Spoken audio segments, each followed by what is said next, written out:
ભરૂચ અંકલેશ્વરને જોડતો નર્મદા મૈયા બ્રિજ જે વર્ષોથી સુસાઇડ પોઈન્ટ તરીકે કુપ્રસિદ્ધ હતો, જેને હવે આપઘાત નિવારક સુરક્ષા કવચ મળશે.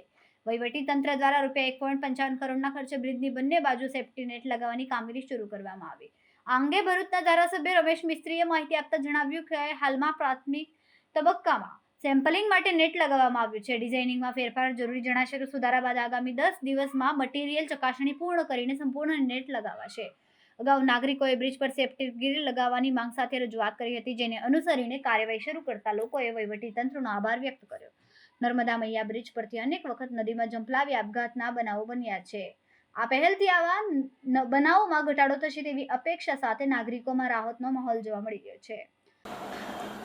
ભરૂચ અંકલેશ્વર વચ્ચે નર્મદા મૈયા બ્રિજ ઉપર છેલ્લા અનેક મહિનાઓથી સુસાઇડ કરવાના જે વિવિધ બનાવો બની રહ્યા હતા, સામાન્ય નાગરિકોના મનમાંથી પ્રશ્નો ઊભા થતા હતા અને જાળી લગાવીને સેફ કરવા બ્રિજને, જેના કારણે કોઈની જિંદગી બચાવી શકાય. અને ધ્યાનમાં રાખીને અહીંયા વહીવટીતંત્ર દ્વારા, પદાધિકારીઓ દ્વારા સરકારમાં રજૂઆત થઈ અને લગભગ ₹1,55,00,000ની માતબર રકમથી આ કામનો હવે પ્રારંભ થવા જઈ રહ્યો છે. અત્યારે જે કામગીરી આજે શરૂ થઈ છે એ સેમ્પલ કામગીરી છે જાળી લગાવવાની.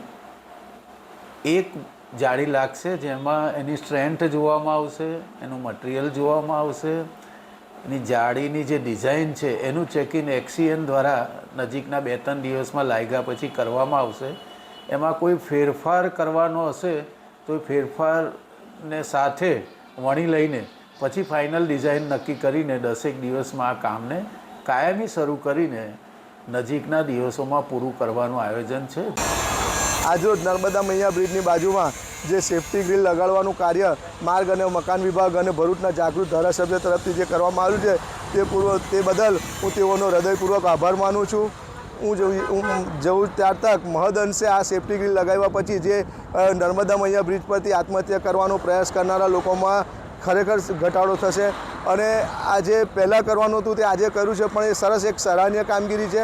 તે બદલ હું ફરીથી ભરૂચના જાગૃત ધારાસભ્ય તેમજ માર્ગ અને મકાન વિભાગનો હૃદયથી આભાર માનું છું. રિપોર્ટર રોહિત પટેલ, ભરૂચ.